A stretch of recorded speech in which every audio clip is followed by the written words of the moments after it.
10 cups of coffee. This level of consumption could easily become caffeine addiction. The side effects of this can include high levels of anxiety, stomach complaints, and irritability. All right, Julie, start with your breakfast. Let's have a look. Try the other two. Apples, bananas, and ice cream. Great, let's have a look at lunch. What's this? That's cheese and onion rolls. And then finally, your dinners. Let's have a look. Dinners, Julie. There's the chicken curry. Yeah. And let's have a look at snacks. A woman of Julie's size would normally be consuming nearly 4,000 calories a day. According to the food diary she gave, she's consuming just over 3,000. The calorie count from Julie's food diary says that she ought to be losing weight, but I know that she's 24 stone and she is still piling on the pounds.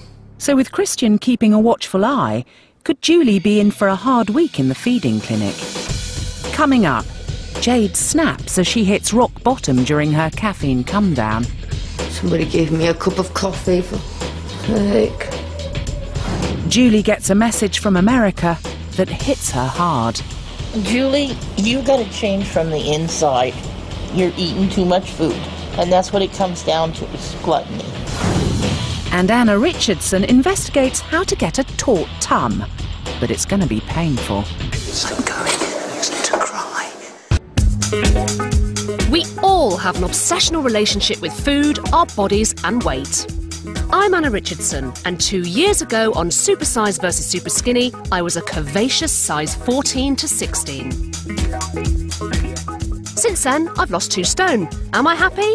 No! My body and ways to improve it have become my obsession. If there's a quick, painless fix, like teeth bleaching or Botox, I'm the first in the queue.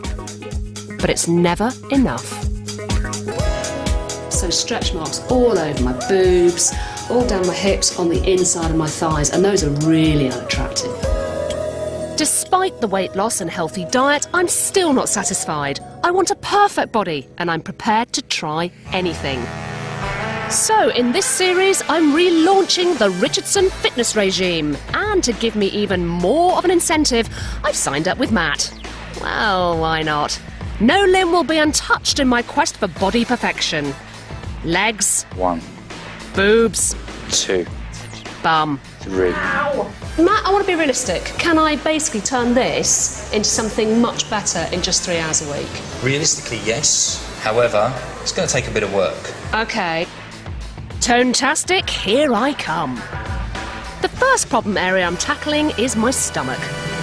Now, I'd say the jelly belly is something that every woman wants to get rid of. Now, I know the gym is the last place you'll find me, but I'm prepared to give it a go. Stomach crunches, weights, I'm trying them all. But I might have to wait for weeks to see any difference, and I want a flat stomach now. So I've found the latest Hollywood craze that's made its way over here. It looks like scary scaffolding, but it's called Butte Camp Pilates.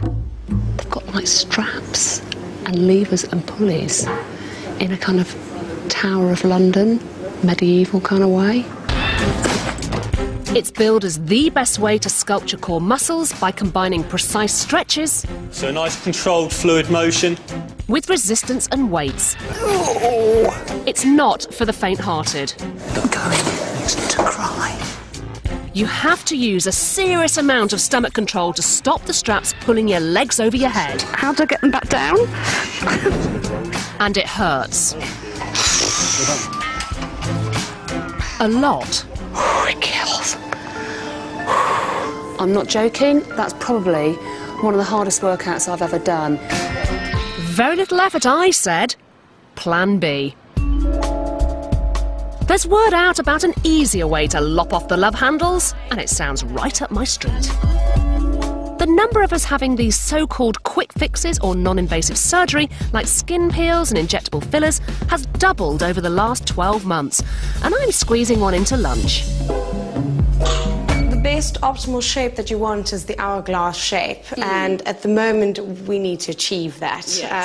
Because at the moment it's more of a level straight. If you see, it's only a few inches kind of difference. I know. So to achieve the hourglass, we're going to have to put you through some work. Right. Meet my new best friend, laser lipolysis, a new high-tech painless procedure using a red light laser which penetrates your fat cells and releases the fat inside them. Belly fat, prepare to be blitzed.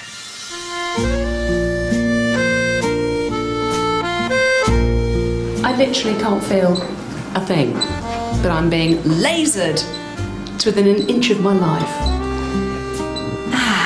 This is the kind of inch loss I like. Easy street, here I come. And no catch? Oh, there's a catch. Of course there is. Once the fat is released, it needs to be burnt off immediately through exercise or it's reabsorbed. I'm hanging on for dear life. I feel like I'm going to take off. Why didn't I read the small print? For every 10 minutes of laser lipo, you have to do 5 to 10 minutes on a vibrating exercise plate to burn it off. Just make sure that the shoulders don't get any lower than elbow height. Right. Which isn't a walk in the park, let me tell you. My eyes have gone wobbly. But easier street doesn't come cheap. For maximum results, you'll need 8 treatments at £100 a zap. Find out later in the programme if these minute makeovers really do work.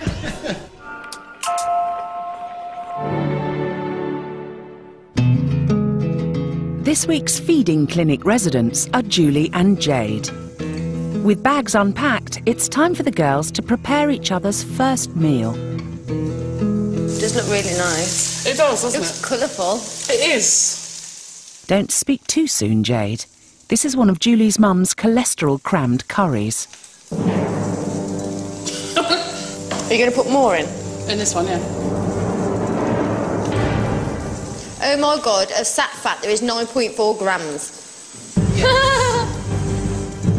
And while Julie serves up Jade's curry, dairy-free zone Jade sorts out Julie's dinner and pops the kettle on. When I realised that all I was getting was coffee, I sort of thought, oh my God, that's it.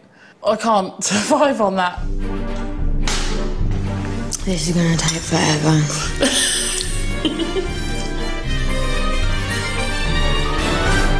Starting to feel a bit...